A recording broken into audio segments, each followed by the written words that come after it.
Now, we didn't have a lot of money when I was growing up, which meant we had some pretty shitty family vehicles when I was a kid. And when I say shitty, I mean they looked like cars that would be ran over by a monster truck shitty. We had cars with broken windshields. They'd have more rust on them than the Titanic, because my dad loved cheap cars. The cheaper the better, no matter how shitty they are. I'd be sitting there in the passenger seat. Dad, why is our car on fire? It does that from time to time. It's just a little oil, it's fine. It's what I was used to as a kid. I remember riding in one of my friends' parents' car, and my mind was blown. I was like, whoa, you guys have air conditioning? What are you guys, from the future? But of all the shitty cars that we had, they were nothing compared to my dad's 1984 Subaru hatchback. I called it the Rusty Turd because it looked like it came from somebody's asshole, that's why. First time I seen this thing, I remember thinking, holy hell, did my dad build his own car? What, did he take the fucking lawnmower apart and make this thing in the garage? This thing was no Rolls Royce, let me tell you. It was a stick shift, but it had no third gear. But my dad didn't care. Third gear? Who the fuck needs third gear?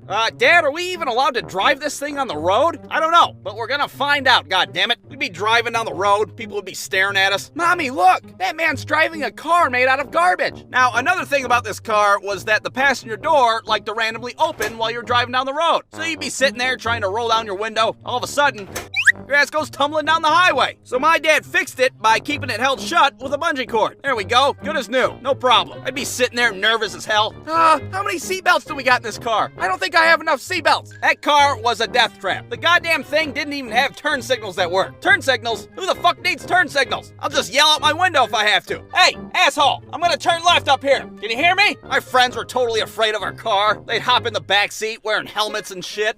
Is your car gonna blow up?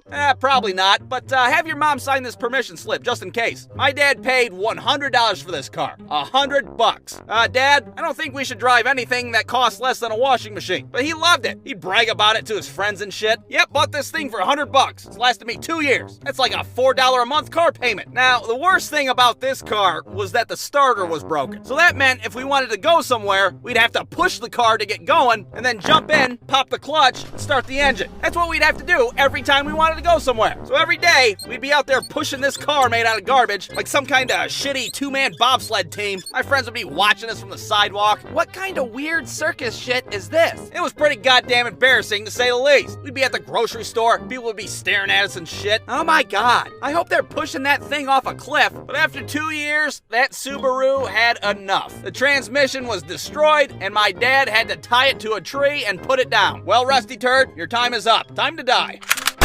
And that was the end of it. But there was good news after all that. My dad scrapped that car and got even more money than he paid for it. Yeah, we're just giving you this money so we don't have to see